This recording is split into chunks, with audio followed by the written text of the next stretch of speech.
Hello दोस्तों, कैसे हैं आप लोग। आशा है कि आप लोग बिहार एसएससी की तैयारी में लगे होंगे और डेली एक सेट का प्रैक्टिस कर रहे होंगे। आप जिस भी एग्जाम का तैयारी कर रहे हो उस एग्जाम का आप डेली एक प्रैक्टिस सेट मारिए। और आज हम लोग एडिटोरिया के बुक से बिहार एसएससी का टेट सीरीज 11 का डिस्कशन करेंगे। इससे पहले हमारे चैनल पे टेट 10 टेस्ट सीरीज तक का डिस्कशन कराया जा चुका है। जो पहले का वीडियो नहीं देखे हैं जाके देखिए और वीडियो को लाइक करिए, चैनल को सब्सक्राइब करिए और दोस्तों के बीच में शेयर करिए। इससे पहले हमारे चैनल पे प्लेटफॉर्म के बुक से वॉल्यूम 1 में जितना भी टोटल टेस्ट सीरीज था, वॉल्यूम 1 में जो टोटल 24 टेस्ट सीरीज था इसका डिस्कशन कराया जा चुका है।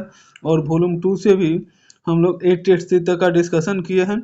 इसके बाद से आप लोग के कमेंट पे ये एडिटोरिया के बुक से कराया जाने लगा।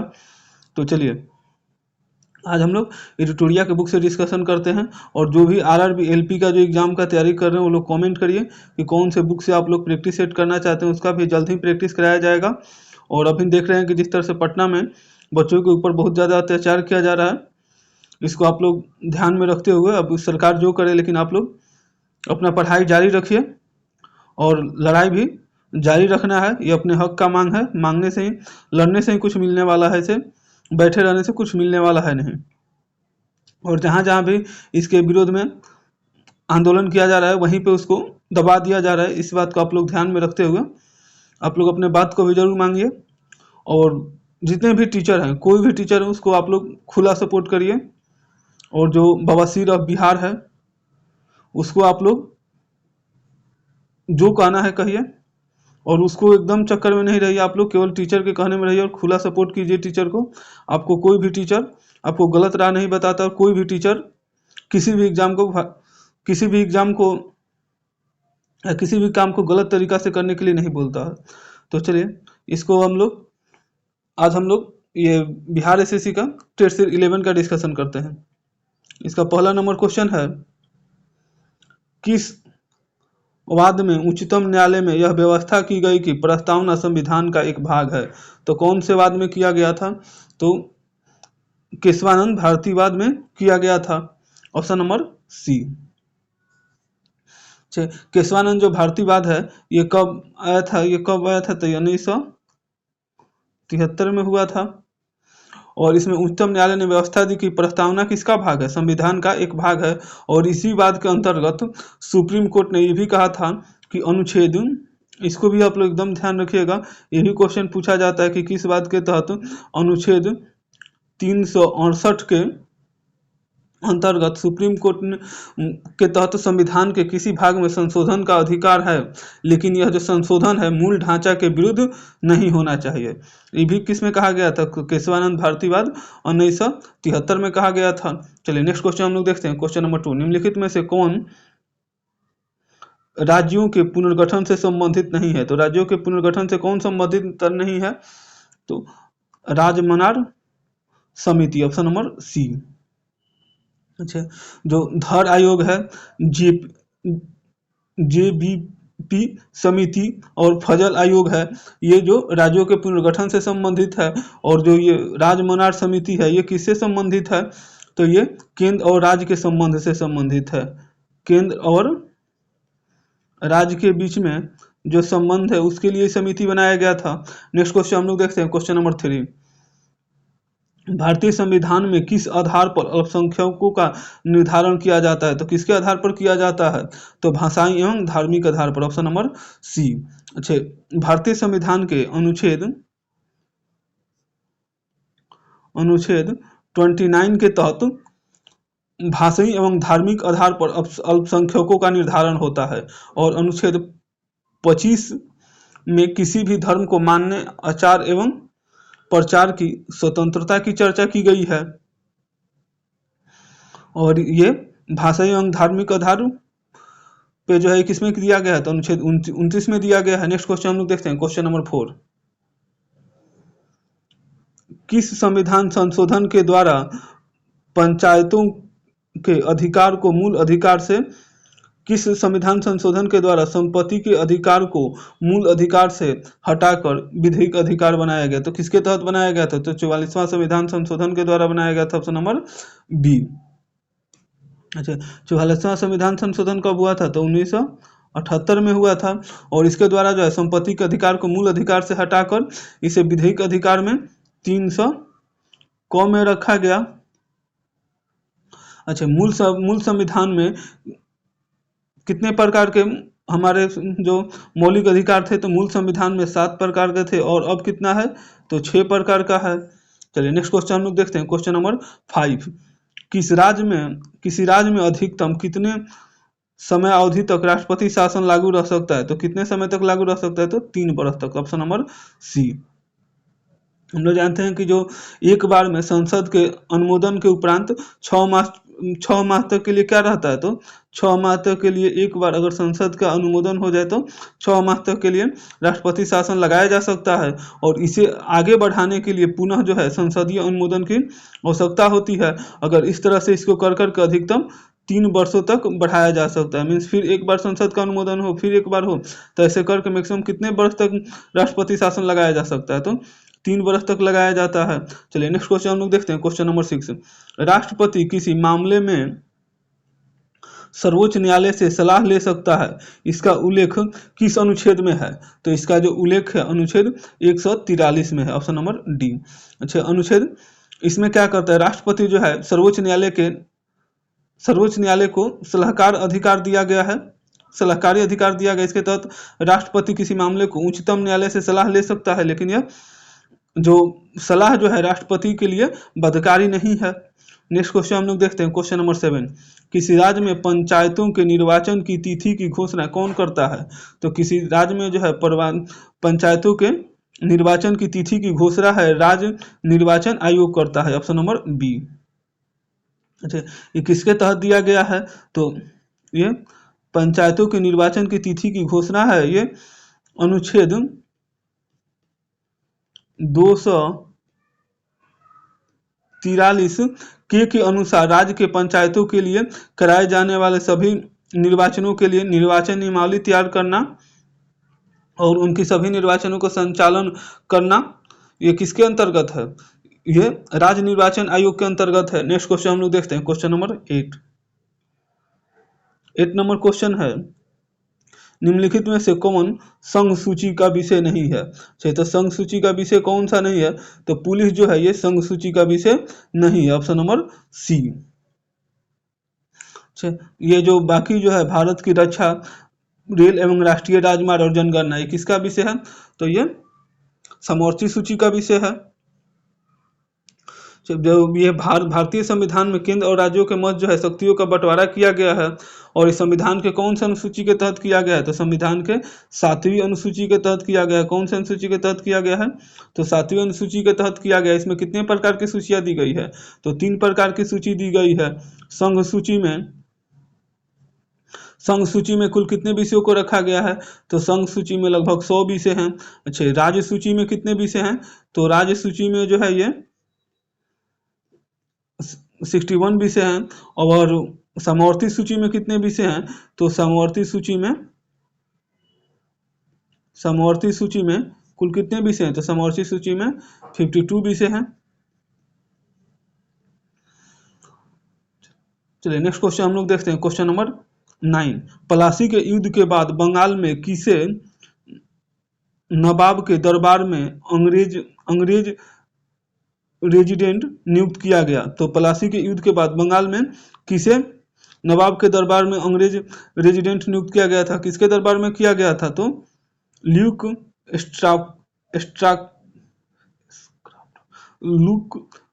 स्क्रैप्टन, option number B.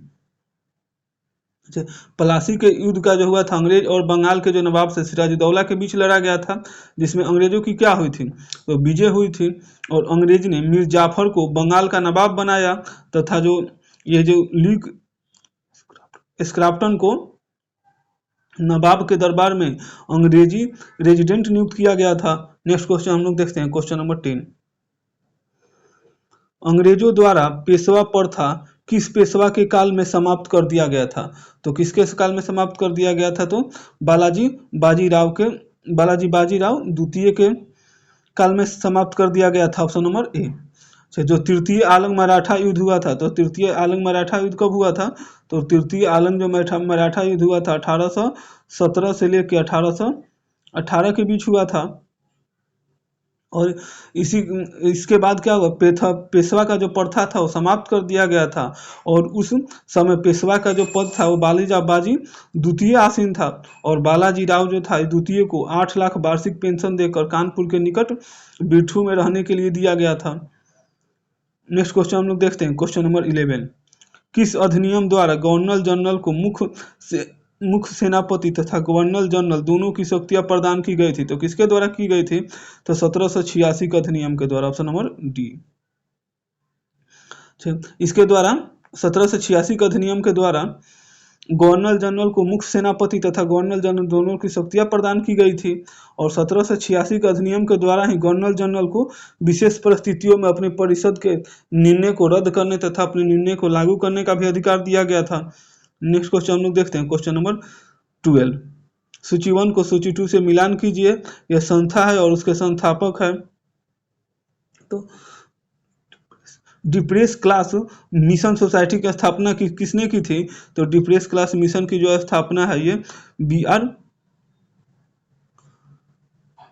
Are Shinde ने की थी, ऑप्शन नंबर बी। अच्छा, इन्होंने कब किया था इसकी स्थापना? तो इसकी स्थापना इन्होंने किया था 1906 में किया था। और कहाँ किया था? तो मुंबई में किया था। कहाँ किया था? तो मुंबई में किया था। All India depress class association की स्थापना किसने की थी? तो इसकी स्थापना की थी महात्मा गांधी ने की थी, ऑप्शन नंबर 4। अच्छा, इसकी स्थापना इन्होंने कब की थी? तो महात्मा गांधी इसकी स्थापना 1932 में किए थे। और कहाँ किए थे? तो मुंबई में किए थे। इसकी भी स्थापना मुंबई में की गई थी। नेक्स्ट को 3 नंबर है, the all India depressed class federation की स्थापना किसके द्वारा की गई थी? तो इसकी जो स्थापना ये डॉक्टर भीमराव अंबेडकर के द्वारा की गई थी, ऑप्शन नंबर ए। अच्छा, इसकी स्थापना कब की गई थी डॉक्टर भीमराव अंबेडकर के द्वारा? तो 1920 में की गई थी। और कहाँ की गई थी? तो ये भी मुंबई में की गई थी। मुंबई में की गई थी। अच्छा, सत्यशोधक समाज की स्थापना किसके द्वारा की गई थी? तो सत्यशोधक समाज की स्थापना ज्योतिबा फूले के द्वारा की गई थी। और कब की गई थी? तो ये 1873 में की गई थी। और कहाँ की गई थी? इसकी भी स्थापना जो है सत्यशोधक समाज की स्थापना ये भी मुंबई में की गई थी। तो इसमें कौन आ जाएगा? 1 का 2 का 4, इसमें कौन सा ऑप्शन आ जाएगा? ये आ जाएगा आपका option number D. Option number D इसका राइट आंसर होगा। चलिए नेक्स्ट क्वेश्चन हम लोग देखते हैं, क्वेश्चन नंबर 13। बिहार विश्वविद्यालय अधिनियम 1904 के अध्यक्ष निम्न में से कौन से थे? तो इसके अध्यक्ष कौन थे? तो sir Thomas Raleigh, option number B. Lord Curzon ने 1902 में सर थॉमस रैले की अध्यक्षता में 1902 में सर ये थॉमस रोल की अध्यक्षता में एक विश्वविद्यालय आयोग का गठन किया था। और इसमें सदस्य के रूप में सैयद हुसैन बिलग्राम, जस्टिस गुरुदास बनर्जी, इन लोग भी शामिल था। और इसी आयोग के सिफारिश पे 1904 ईस्वी में भारतीय विश्वविद्यालय अधिनियम को पारित किया गया था। अच्छा, भारतीय भी क्वेश्चन पूछे, भारतीय विश्वविद्यालय अधिनियम 1904 में जो आया था ये किसके समय में आया था? तो ये लॉर्ड कर्जन के समय में आया था। किसके समय में आया था? तो लॉर्ड कर्जन के समय में आया था। नेक्स्ट क्वेश्चन हम लोग देखते हैं, क्वेश्चन नंबर 14। 14 नंबर क्वेश्चन है, न लगान न टैक्स अभियान सविनय अवज्ञा आंदोलन के दौरान कांग्रेस ने कहां चलाया था? तो ये कहां चलाया था? तो संयुक्त प्रांत में चलाया था, ऑप्शन नंबर डी। संयुक्त प्रांत में ये आंदोलन, ये सविनय अवज्ञा आंदोलन के दौरान ये चलाया गया था। नेक्स्ट क्वेश्चन हम लोग देखते हैं, क्वेश्चन नंबर 15। मंगल पांडे ने चर्बी वाले कारतूस के प्रयोग के विरोध में किसे अपनी पहली गोली का शिकार बनाया था? तो किसे बनाया था? तो शार्ट्रेज हरनूनर को, ऑप्शन नंबर बी। अच्छा, इन्होंने कब इसका विरोध किया था? तो इनका विरोध हुआ था जो ये 29 मार्च 19 1857 को चर्बी वाले कारतूस के विरोध में इनकी गोली मारकर हत्या कर दी थी। और जो मंगल पांडे थे ये कौन से बटालियन के थे, तो ये 34 मंगल पांडे जो थे ये 34वीं इन्फेंट्री के जवान थे। नेक्स्ट क्वेश्चन हम लोग देखते हैं, क्वेश्चन नंबर 16। निम्नलिखित में से किसकी रचना हर्षचरित ने नहीं की थी? तो हर्षचरित की रचना किसने, इसमें से कौन सी नहीं है? तो ऑप्शन नंबर बी, हर्ष ने किसकी रचना नहीं की थी? तो हर्षचरित की जो रचना है ये हर्ष ने नहीं की थी। हर्षचरित की जो रचना है ये संस्कृत भाषा में ये किसके द्वारा किया गया था?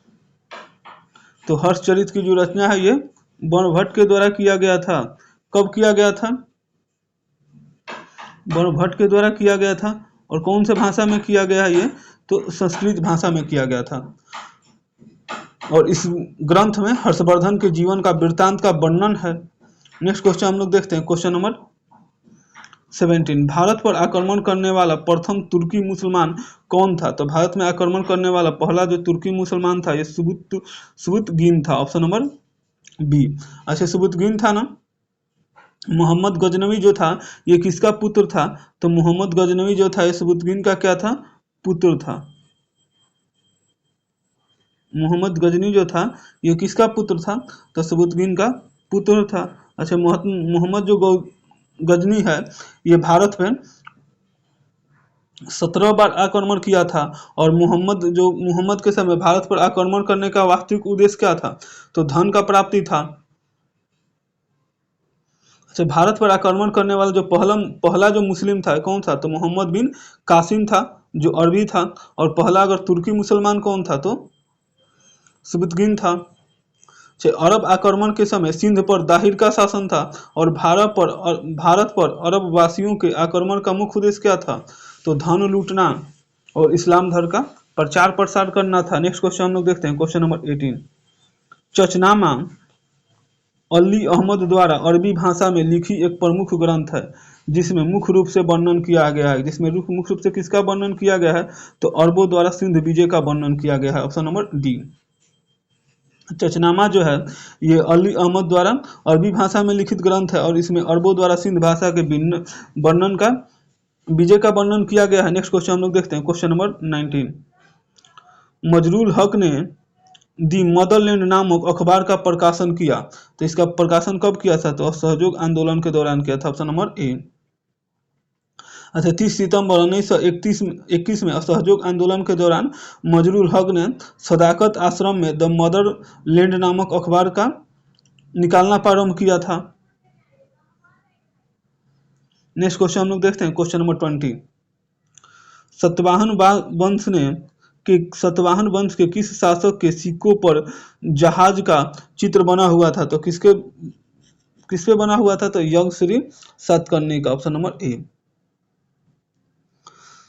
इनके जो सिक्के पर जलयान का जो चित्र अंकित करवाया था। और जो सतवाहन वंश की स्थापना किसके द्वारा की गई थी? तो अगर पूछे सतवाहन वंश की स्थापना किसके द्वारा की गई थी? तो सिमुक के द्वारा की गई थी। किसके द्वारा की गई थी? तो सिमुक के द्वारा की गई थी। नेक्स्ट क्वेश्चन हम लोग देखते हैं, क्वेश्चन नंबर 21। सूची 1 को सूची 2 से मिलान कीजिए। खनन क्षेत्र और खनन संपदा। तो जो कालाहारी जो है ये कहाँ कालाहारी किसके लिए है, किसके लिए प्रसिद्ध है? तो बक्साइड के लिए है। 1 का 3। जावड़ा जो है किसके लिए प्रसिद्ध है? तो जाख्ता और सीसा के लिए प्रसिद्ध है। कोलार किसके लिए प्रसिद्ध है? तो कोलार जो है ये सोना के लिए प्रसिद्ध है। और मूसाबिन किसके लिए प्रसिद्ध है? तो तांबा के लिए प्रसिद्ध है। तो कौन होगा? 1 का 3, 2 का 4, 3 का 1 कौन सा हो जाएगा? Option number C. Next question हम लोग देखते हैं, क्वेश्चन नंबर 22 नंबर क्वेश्चन है, निम्नलिखित में से कौन मानव भूगोल का जन्मदाता कहलाता है? तो मानव भूगोल का जन्मदाता किसे कहा जाता है? तो फ्रेडरिक रेटजेल को कहा जाता है। Option number D. अच्छा, फ्रेडरिक जो रेटजेल थे ये मानव भूगोल का जन्मदाता कहलाते हैं और इन्हें एंथ्रोपायोग्राफी की रचना की थी। एंथ्रोग्राफी की रचना इन्होंने कब की थी? तो 1882 ईस्वी में की थी। अच्छा, भूगोल का जनक किसे कहा जाता है? तो भूगोल का जनक है ये हिकेटियस को कहा जाता है। हिकेटियस को क्या कहा जाता है? हिकेटियस को भूगोल का जनक कहा जाता है।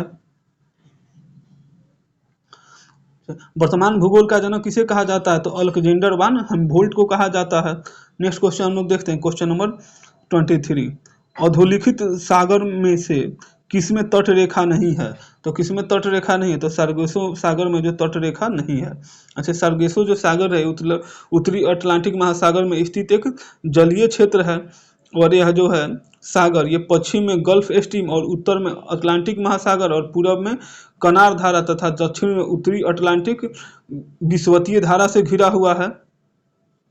और इसी क्षेत्र में सरगेसो नाम की वनस्पति भी पाई जाती है, जिसके कारण इसका नाम क्या पड़ा? तो सरगेसो सागर पड़ा था। नेक्स्ट क्वेश्चन हम लोग देखते हैं, क्वेश्चन नंबर 24। किस चट्टान में जीवाश्म पाए जाते हैं? तो कौन से चट्टान में जीवाश्म पाए जाते हैं? तो अवसादी चट्टानों में जीवाश्म पाए जाते हैं, ऑप्शन नंबर बी। अच्छा, प्रकृति के कारणों द्वारा जो निर्मित छोटे छोटे चट्टानों को किसी स्थान पर जमा हो जाते हैं और बाद के काल में दबाव या रासायनिक प्रतिक्रिया या अन्य कारणों के द्वारा परत जैसी ठोस रूप का निर्माण हो जाता है, इन्हें हम लोग क्या कहते हैं? अवसादी चट्टान कहते हैं। नेक्स्ट क्वेश्चन हम लोग देखते हैं, question number 25। Kaziranga national park स्थित है। तो काजीरंगा नेशनल पार्क कहाँ स्थित है? तो असम में स्थित है, ऑप्शन नंबर डी। अच्छा, यह जो है यह उद्यान है एक सींग वाले गुंडा के लिए विशेष रूप से प्रसिद्ध है। यह काजीरंगा नेशनल पार्क है, ये किसके लिए प्रसिद्ध है? तो एक सींग वाले गोंडा के लिए प्रसिद्ध है। और इसका नया नाम जो है ये काजीरंगा राष्ट्रीय आर्क आर्कटिक पार्क है। और 1985 में इसे विश्व विरासत सूची में शामिल किया गया था। कब किया गया था? तो 1985 में शामिल किया गया था। नेक्स्ट क्वेश्चन हम लोग देखते हैं, क्वेश्चन नंबर 26। निम्नलिखित में से कौन सी नदी भूमध्य रेखा को 2 बार काटती है? तो भूमध्य रेखा को 2 बार कौन सी काटती है? तो जायरे नदी काटती है, ऑप्शन नंबर सी। अच्छा, इसी को हम लोग जायरे नदी को भी दूसरा नाम क्या है? तो इसे हम लोग कांगो नदी कहते हैं। कौन सी नदी कहते हैं? तो कांगो नदी कहते हैं। जायरे नदी का ही दूसरा नाम क्या है? तो कांगे नदी है, जो भूमध्य रेखा को क्या करती है? 2 बार करती है। अच्छा, मकर रेखा को 2 बार कौन सी नदी काटती है? तो मकर रेखा को 2 बार जो है ये लिम्पोपो नदी है, ये मकर रेखा को 2 बार काटती है। किसको काटती है? ये मकर रेखा को 2 बार काटती है। अच्छा, जो ये जायरे है, ये कांगो है, ये अफ्रीका की एक क्या है? जो कांगो नदी है अफ्रीका की एक प्रमुख नदी है, और यह नील नदी के बाद अफ्रीका की सबसे बड़ी लंबी नदी है। अच्छा, अफ्रीका में जो उष्ण घास के मैदानों को हम लोग किस नाम से जानते हैं? तो सावना और शीतोष्ण घास के मैदान को वेल्ड के नाम से जानते हैं। नेक्स्ट क्वेश्चन हम लोग देखते हैं, क्वेश्चन नंबर 27। कौन सी नदी कश्मीर घाटी में बहती है? तो कौन सी नदी जो है कश्मीर घाटी में बहती है? तो झेलम नदी जो है कश्मीर घाटी में बहती है। अच्छा, यह जो नदी है ये पीर पंजाल रेंज के उत्तरी ढाल से उत्तर पश्चिम और कश्मीर घाटी से होकर श्रीनगर के में बलूर झील तक जाती है। और इसकी लंबाई कितनी है? तो इसकी लंबाई जो है 725 किलोमीटर है। चलिए नेक्स्ट क्वेश्चन हम लोग देखते हैं, क्वेश्चन नंबर 28।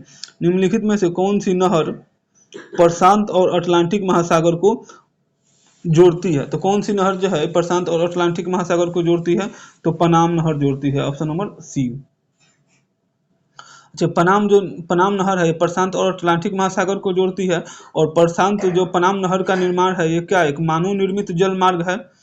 और इसकी कुल लंबाई कितनी है? तो इसकी कुल लंबाई जो है ये 82 किलोमीटर है। कितना है? 82 किलोमीटर है। और इसकी अगर चौड़ाई पूछे तो चौड़ाई 90 मीटर है, गहराई 12 मीटर है। और पनाम पे इसलिए पनाम नदी पे कौन सा देश का, पनाम नहर पे कौन से देश का अधिकार है? तो पनाम देश का अधिकार है। और इसका उद्घाटन कब किया गया था? तो इसका उद्घाटन किया गया था ये 15 अगस्त 1914 को किया गया था। नेक्स्ट क्वेश्चन हम लोग देखते हैं, क्वेश्चन नंबर 29। निम्नलिखित में से कौन सी एक संस्था विदेश वाणिज्य उधारों को नियमित करता है? तो कौन करता है? तो भारतीय रिजर्व बैंक करता है, option number D. Next question हम लोग देखते हैं क्वेश्चन नंबर 30। भारत में सेवा कर किसकी सिफारिश से लागू हुआ? तो सेवा कर है ये आरजे चोलिया समिति की सिफारिश पे लागू हुआ, ऑप्शन नंबर बी। अच्छा, ये कर के आधार को ज्यादा विस्तृत करने के लिए राजा जे चोलिया समिति की संस्तुति पर सेवा कर को 1900 ये कब लागू किया गया था? तो 1994 से 1995 के केंद्रीय बजट में प्रारंभ किया गया और वर्तमान में सेवा कर को वस्तु एवं सेवा कर के में विलय हो गया है, मैंने जीएसटी में इसका विलय कर दिया गया है। नेक्स्ट क्वेश्चन हम लोग देखते हैं क्वेश्चन नंबर 31। विकास के मानवीय पक्ष पर निम्नलिखित में से किस एक ने सबसे पहले ध्यान केंद्रित किया था? तो किसने किया था?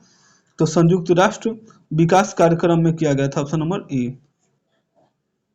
मानव के विकास पक्ष पर सबसे पहले जो है संयुक्त राष्ट्र विकास कार्यक्रम के ध्यान केंद्रित किया गया और इसे न केवल आय की अपितु स्वास्थ्य एवं शिक्षा को भी मानवीय विकास मापने की प्रक्रिया में गहन माना गया। नेक्स्ट क्वेश्चन हम लोग देखते हैं क्वेश्चन नंबर 32। बंधुआ मजदूर अधिनियम किस वर्ष पारित किया गया था? तो बंधुआ मजदूर जो अधिनियम है ये वर्ष 1976 में पारित किया गया था, ऑप्शन नंबर बी। अच्छा, बंधुआ मजदूर में व्यक्तियों को एक निश्चित समय तक सेवा देने के लिए बाध्य हुआ जाता था। नेक्स्ट क्वेश्चन हम लोग देखते हैं क्वेश्चन नंबर 33। निम्नलिखित में से कौन निर्धनता के लिए उत्तरदायी नहीं है? तो निर्धनता के लिए कौन उत्तरदायी नहीं है? तो बढ़ती निवेश दर ये निर्धनता के लिए उत्तरदायी नहीं है, ऑप्शन नंबर डी। अच्छा, अपर्याप्त संवृद्धि कर, जनसंख्या की उच्च वृद्धि दर एवं बेरोजगारी जो है निर्धनता के लिए उत्तरदायी नहीं है। नेक्स्ट क्वेश्चन हम लोग देखते हैं क्वेश्चन नंबर 34। निम्नलिखित में से कौन सी एक सकल घरेलू उत्पादन गणना की विधि नहीं है? तो सकल घरेलू उत्पादन की गणना की विधि कौन सी नहीं है? तो हर्समान लागत वृद्धि, ऑप्शन नंबर बी। जो ग्रोस डोमेस्टिक प्रोडक्ट है तात्पर्य क्या है? तो ग्रोस जीडीपी, इसका तो तात्पर्य है किसी एक साल में देश में पैदा होने वाले सामानों और सेवाओं का अंतिम मौद्रिक मूल्य होता है। और जीडीपी को मापने की जिम्मेदारी किसकी दी गई है? तो सांख्यिकी और कार्यक्रम कार्यान्वयन मंत्रालय के अंतर्गत केंद्रीय सांख्यिकी कार्यालय की है। जीडीपी मापने की किसकी जिम्मेदारी दी गई है? तो जिसे हम लोग CSO कहते हैं शॉर्टकट में, केंद्रीय सांख्यिकी कार्यालय को दी गई है। नेक्स्ट क्वेश्चन हम लोग देखते हैं क्वेश्चन नंबर 35। नगद आरक्षित अनुपात को कम करने से अर्थव्यवस्था पर इसका निम्नलिखित प्रभाव पड़ेगा। तो इसका क्या प्रभाव पड़ेगा? तो बैंक के पास अधिकतम तरलता लाभ होगा, सही है। अर्थव्यवस्था में निवेश वृद्धि देखने को मिल सकती है, ये भी सही है। अर्थव्यवस्था में मुद्रा पूर्ति बढ़ सकती है, ये भी सही है। वास्तविक निवेश दर में गिरावट आ सकती है, ये भी सही है। तो कौन सा होगा? Option number C. अच्छा, वाणिज्य बैंकों द्वारा आरबीआई के पास जो जमा रखना होता है,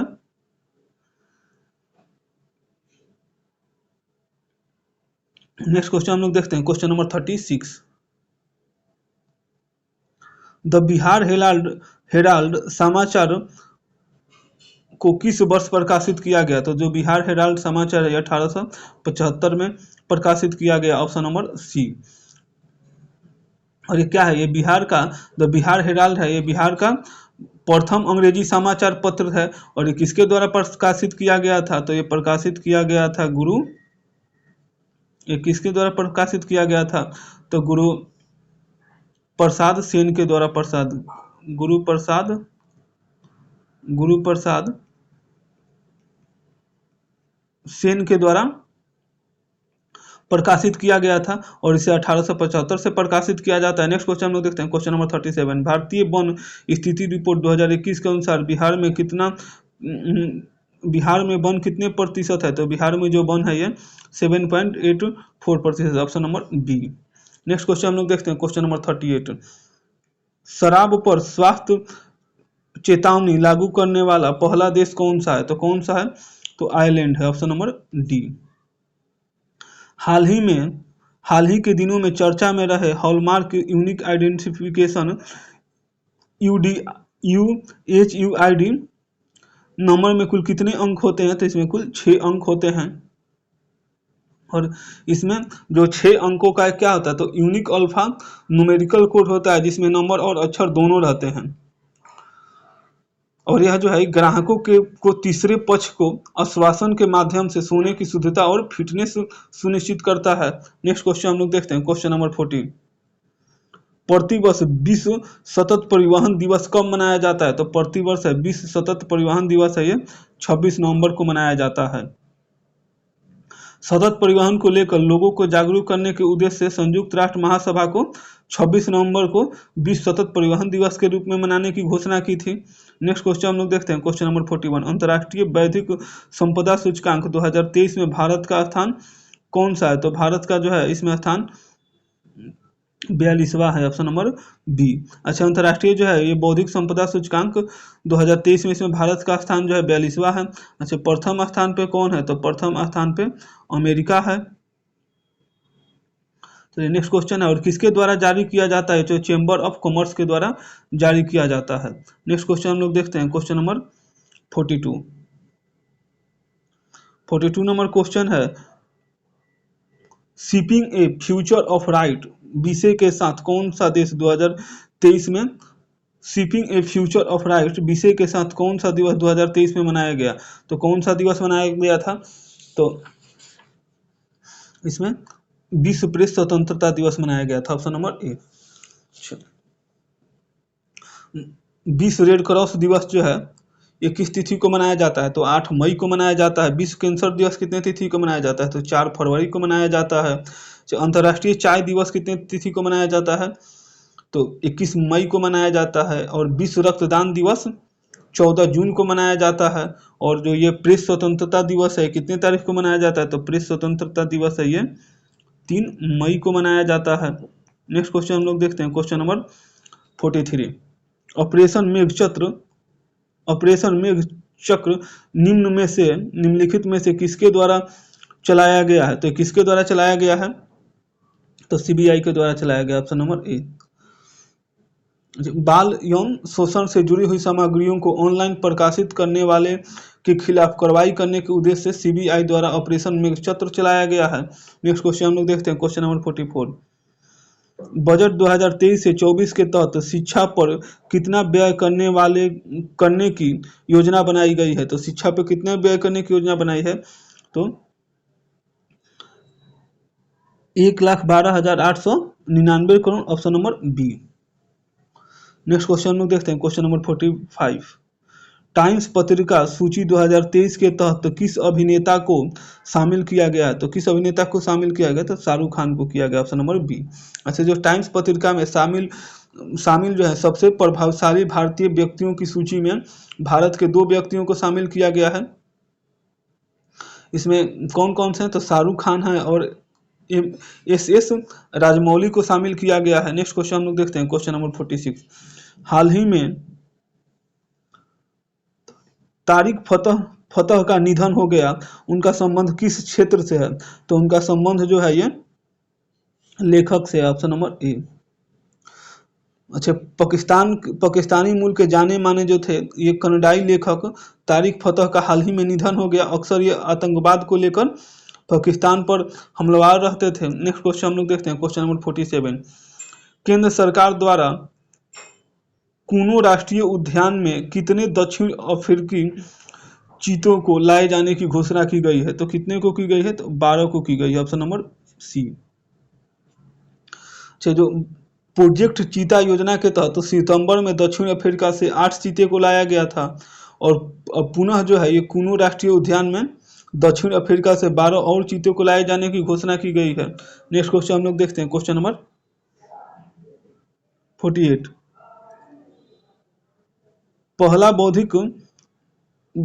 पहला वैश्विक बौद्ध शिखर सम्मेलन 2023 का आयोजन कहाँ किया गया, तो इसका आयोजन नई दिल्ली में किया गया, option number A.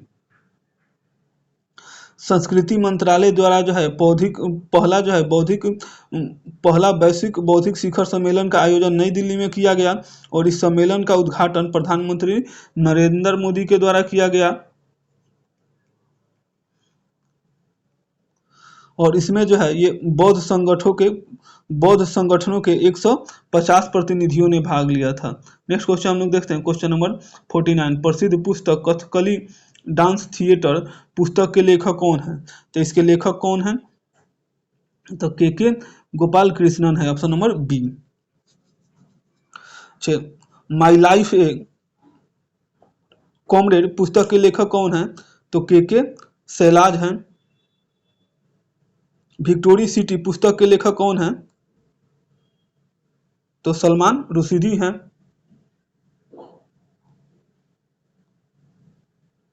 Next question हम लोग देखते हैं, क्वेश्चन नंबर 50। मंगलयान 2 किस वर्ष तक प्रक्षेपित करने का लक्ष्य रखा गया है? तो किस वर्ष तक प्रक्षेपित करने का लक्ष्य रखा गया है? तो 2024 तक रखा गया है, ऑप्शन नंबर ए। इसरो द्वारा जो मंगलयान 2 को मंगल ग्रह के अध्ययन के लिए ऑर्बिटर लैंड एवं रोवर को भेजने के लिए 2024 तक का लक्ष्य रखा गया है। नेक्स्ट क्वेश्चन हम लोग देखते हैं, क्वेश्चन नंबर 51। ज्योति तीव्रता का इकाई है, तो ज्योति तीव्रता का इकाई क्या है? तो कैंडला है, ऑप्शन नंबर बी। अच्छा, ज्योति तीव्रता किसकी इकाई है? तो ज्योति तीव्रता है ये प्रकाश की मापने की इकाई है। इसे किस में मापा जाता है? तो इसे कैंडला में मापा जाता है, प्रकाश की मापने की इकाई है। अच्छा, और मूल जो है ये क्या है? पदार्थ की मात्रा को मापने की इकाई है। एम्पियर है विद्युत धारा को मापने की इकाई है। रेडियन जो है ये समतल कोण को मापने का एसआई मात्रक है। नेक्स्ट क्वेश्चन हम लोग देखते हैं, क्वेश्चन नंबर 52। निम्नलिखित में से कौन कारक रक्त जमाव के लिए आवश्यक है?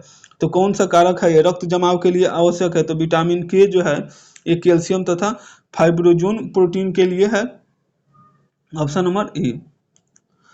तो रक्त का जो है थक्का बनने की प्रक्रिया थोमोफ्लोबिन, प्रोथ्रोम्बिन और क्लेमोफ्लोबिन जो है ये थोमोफ्लोबिन। निम्नलिखित नेक्स्ट क्वेश्चन हम लोग देखते हैं, क्वेश्चन नंबर 53। किस रोग में तांबे ऊतकों में जमा होता है? तो जो तांबा जो है ऊतकों में जमा होता है, किसमें जमा होता है? तो विल्सन रोग में होता है, ऑप्शन नंबर ए। विल्सन रोग में तांबे के असंतुलन से संबंधित एक दुर्लभ रोग है जो यकृत, मस्तिष्क और अन्य ऊतकों में तांबे धातु की अधिकतम वृद्धि के कारण होता है। नेक्स्ट क्वेश्चन हम लोग देखते हैं, क्वेश्चन नंबर 54। निम्नलिखित में से किस तरंग को उच्च तरंग भी कहते हैं? तो किस तरंग को हम लोग उष्मा तरंग भी कहते हैं? तो इंफ्रारेड किरणों को हम लोग क्या कहते हैं? तो उष्मा तरंग भी कहते हैं, ऑप्शन नंबर सी। अच्छा, इंफ्रारेड है ये किसी पदार्थ के संपूर्ण परमाणु या अणुओं में कंपन लाती है और यह कंपन जो है आंतरिक ऊर्जा बढ़ाता है, फलस्वरूप पदार्थ का तापमान बढ़ जाता है, इसीलिए इंफ्रारेड तरंगों को उष्मीय तरंगों भी कहा जाता है। नेक्स्ट क्वेश्चन हम लोग देखते हैं, क्वेश्चन नंबर 55।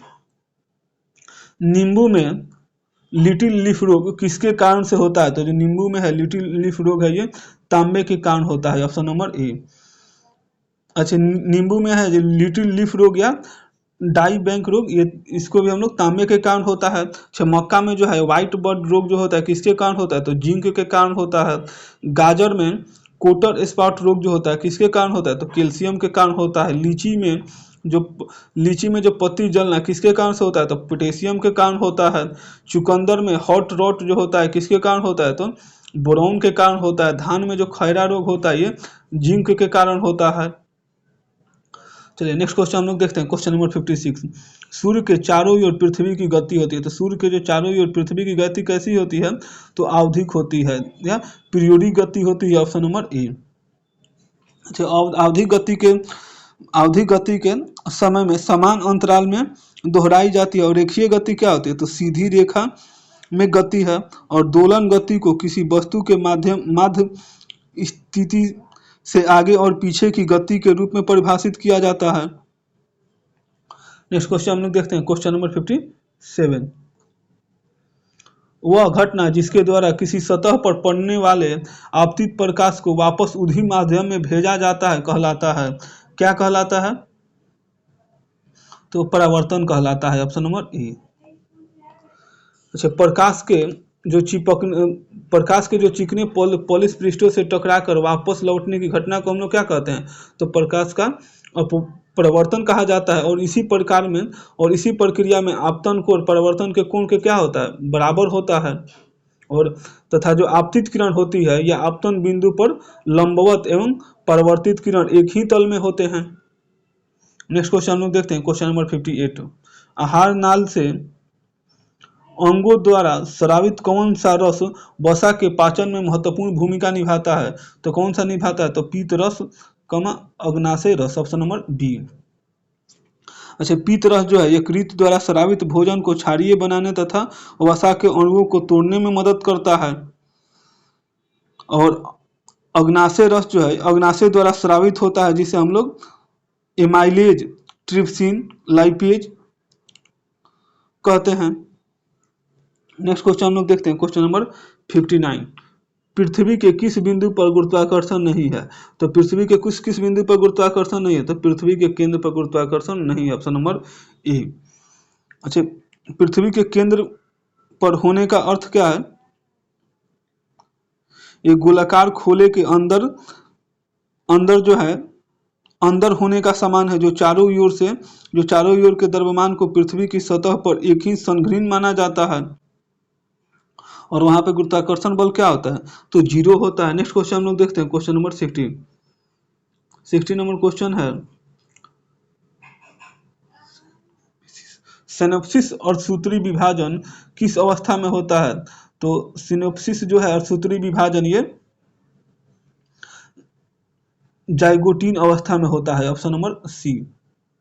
अच्छा, कोशिका के जो विकास और गुणन की प्रक्रिया को कोशिका विभाजन कहते हैं। और ये 3 प्रकार से समसूत्री, अर्धसूत्री और असूत्री विभाजन के रूप में होता है। और अर्धसूत्री विभाजन है जनन कोशिकाओं में होता है, जो चरणों में संपन्न होती है। नेक्स्ट क्वेश्चन हम लोग देखते हैं, क्वेश्चन नंबर 61। डीएनए फिंगरप्रिंट्स के जनक कौन है, तो डीएनए फिंगरप्रिंट्स के जनक है एलेक जेफरीस है, ऑप्शन नंबर ए। अच्छा, डीएनए फिंगरप्रिंट्स क्या है, तो एक ऐसी तकनीकी है जो जीवितों के अनुवांशिक लक्षणों का प्रदर्शित करती है। अच्छा, भारत में इसके जनक कौन है, तो डॉक्टर लालाजी सिंह है। अगर भारत में इसके जनक पूछे तो कौन है, तो डॉक्टर लालाजी सिंह है। अच्छा, भारतीय चिकित्सा के जनक कौन है, तो चरक है। और भारतीय शिल्प चिकित्सा के जनक कौन है, तो सुश्रुत है। नेक्स्ट क्वेश्चन हम लोग देखते हैं, क्वेश्चन नंबर 62। निम्नलिखित में से किसे पॉल एस कहा जाता है, तो पॉल एस किसे कहा जाता है, तो पोटेशियम कार्बोनेट को कहा जाता है, ऑप्शन नंबर सी। अच्छा, पोटेशियम कार्बोनेट को हम लोग पॉल एस या मोती की राख के रूप में भी जानते हैं। और यह क्या है, तो यह एक अकार्बनिक यौगिक है जो पानी में घुलनशील होता है। और इसका उपयोग जो है कांच और साबुन के निर्माण में होता है। नेक्स्ट क्वेश्चन हम लोग देखते हैं, क्वेश्चन नंबर 63। 1 लीटर पानी को 4 डिग्री से 0 डिग्री सेल्सियस तक ठंडा करने पर इसका आयतन क्या होता है, तो बढ़ता है, ऑप्शन नंबर बी। अच्छा, समान अवस्था में जो पदार्थ की जो आयतन को गर्म करने पर बढ़ती है तथा ठंडा करने पर घटती है, किंतु जल के अनोखी विश्लेषण के कारण 4 डिग्री से 0 डिग्री सेल्सियस तक ठंडा करने पर जल का आयतन बढ़ता है। और इसी दौरान क्या होता है, तो जल का घनत्व बढ़ता है। आप लोग देखे होंगे कि जब जल का जब आयतन बढ़ता है तो उसका घनत्व क्या होता है, घटता है। जब घनत्व बढ़ता है तो आयतन बढ़ता है। नेक्स्ट क्वेश्चन हम लोग देखते हैं, क्वेश्चन नंबर 64। वाशिंग सोडा के एक अणु में जल के कितने अणु होते हैं, तो वाशिंग सोडा के एक अणु में जल के 10 अणु होते हैं, option number D.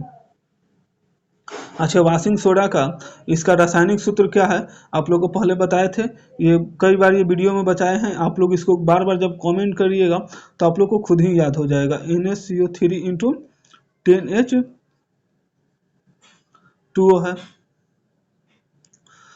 Next question हम लोग देखते हैं, क्वेश्चन नंबर 65। कपूर और अमोनियम क्लोराइड के संदर्भ में कौन सा कथन सही कथन का चयन करिए। दोनों क्या हैं, तो अकार्बनिक यौगिक हैं, दोनों कार्बनिक यौगिक हैं, दोनों ऊर्ध्वपातन से गुजरते हैं, तो ये सही है, ऑप्शन नंबर सी। ये क्या है, तो कपूर जो है ये कार्बनिक मिश्रण है और अमोनिया क्या है, तो ये अकार्बनिक यौगिक है। नेक्स्ट क्वेश्चन हम लोग देखते हैं, क्वेश्चन नंबर 66। निम्नलिखित में से किस धातु को मोम में रखा जाता है? तो किस धातु को मोम में रखा जाता है? तो लिथियम को मोम में रखा जाता है। अच्छा, आवर्त सारणी के जो समूह एक के तत्वों को याऊ में उपस्थित नमी के साथ प्रतिक्रिया करने से रोकने के लिए इन्हें मिट्टी के तेल में रखा जाता है। तो मिट्टी के तेल में किसे किसे रखा जाता है? तो सोडियम और पोटेशियम को हम लोग कहाँ रखते हैं? सोडियम प्लस पोटेशियम को हम लोग मिट्टी के तेल में रखते हैं। नेक्स्ट क्वेश्चन हम लोग देखते हैं, क्वेश्चन नंबर 67। पुनर्जन्म की शक्ति माने पावर ऑफ रीजनरेशन सबसे कम होता है, तो किसमें होता है? तो मस्तिष्क के कोशिकाओं में होता है, ऑप्शन नंबर ए। अच्छा, मस्तिष्क की कोशिकाओं जो है अपने जीवन के लिए कोशिका विभाजन के इंटरफेज के प्रारंभिक चरण में रहती है और कभी विभाजित नहीं होती है एवं अन्य जो न्यूरॉन्स के साथ नए सिनेम्स बनाकर विकसित होती हैं। नेक्स्ट क्वेश्चन हम लोग देखते हैं, क्वेश्चन नंबर 68। पौधों में ऑक्सिन हार्मोन की भूमिका है, तो पौधों में ऑक्सिन हार्मोन की क्या भूमिका है? तो कोशिका विभाजन और बढ़ावा, ऑप्शन नंबर बी। ऑक्सिन जो है ये ग्रोथ रेगुलेटर हार्मोन है जिसका उपयोग कोशिका विभाजन तथा कोशिका वृद्धि में होता है और इसका निर्माण है पौधों के ऊपरी हिस्से में होता है। नेक्स्ट क्वेश्चन हम लोग देखते हैं, क्वेश्चन नंबर 69। फूल का कौन सा भाग विकसित होकर फल बनता है? तो फूल का कौन सा भाग है जो है विकसित होकर फल बनता है? तो अंडाशय बनता है, ovary, option number C. Next question हम लोग देखते हैं, क्वेश्चन नंबर 70। मनुष्य के उत्सर्जन तंत्र में कितने अंग होते हैं? तो मनुष्य के उत्सर्जन तंत्र में कुल 4 अंग होते हैं, ऑप्शन नंबर ए। ऐसे उत्सर्जन जो प्रणाली है जिसमें गुर्दे की प्रणाली भी कहा जाता है, इसमें गुर्दा, मूत्रवाहिनी, मूत्राशय और मूत्रमार्ग होता है, जो कितना अंग है? तो 4 अंग है। नेक्स्ट क्वेश्चन हम लोग देखते हैं, क्वेश्चन नंबर 71। ब्लीचिंग पाउडर के निर्माण में उपयोगी पदार्थ है, तो ब्लीचिंग पाउडर के निर्माण में कौन सा उपयोगी पदार्थ है? तो बुझा हुआ चूना और chlorine, option number B. Next question हम लोग देखते हैं, क्वेश्चन नंबर 72। आयनिक बंधन के निर्माण के दौरान एक परमाणु से दूसरे परमाणु में हस्तांतरण होते हैं, तो किसका हस्तांतरण होता है? तो इलेक्ट्रॉनों का हस्तांतरण होता है, ऑप्शन नंबर ए। अच्छा, धातु से अधातुओं में इलेक्ट्रॉनों के हस्तांतरण से बनने वाले यौगिकों को आयनिक यौगिक तथा इनके बीच के बंधन को आयनिक बंधन कहते हैं। तो आयनिक बंधन के निर्माण में इलेक्ट्रॉनों का क्या होता है? हस्तांतरण होता है। नेक्स्ट क्वेश्चन हम लोग देखते हैं, क्वेश्चन नंबर 73। निम्नलिखित में से कौन कार्बन का अवरूप है? तो कार्बन का अपरूप जो है अपरूप कौन सा है?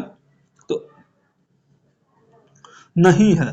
तो कार्बन का अपरूप जो है इसमें फ्लोरीन, इसमें कौन सा नहीं? तो फ्लोरीन नहीं है। और ये कार्बन का अपरूप कौन कौन सा है? तो फ्लोरीन है, ग्रेफाइट है और हीरा, ये सब कार्बन का अवरूप है।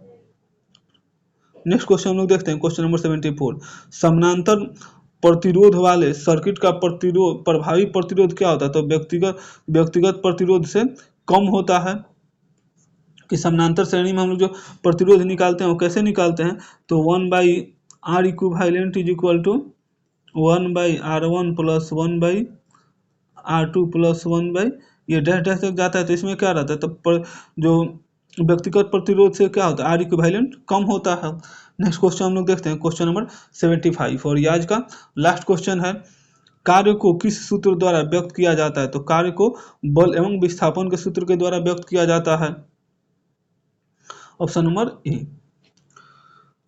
अच्छा, और यह क्या है? कार्य क्या है? एक अदिश राशि है और इसका मात्रक क्या होता है? तो कार्य का अगर कोई मात्रक पूछे तो जूल होता है। चलिए, 75 क्वेश्चन का जो श्रृंखला है यहीं पे समाप्त होता है। वीडियो अच्छा लगे तो लाइक करिए, चैनल को सब्सक्राइब करिए और दोस्तों के बीच में शेयर करिए। और आप लोग कमेंट जरूर करिए, जो जो बीच में बोल रहे हैं, चाहे हर एक क्वेश्चन के साथ जो भी एक्स्ट्रा फैक्ट बता रहे हैं उसको आप लोग जरूर ध्यान दीजिए। वो किसी न किसी एग्जाम के लिए पूछा जाने वाला है। और RRB LP के लिए जो भी लोग तैयारी करते हैं उसको कमेंट करिए कि कौन से बुक से इसका डिस्कशन कराया जाए। चलिए, thank you for watching video. Please like and subscribe. Thank you.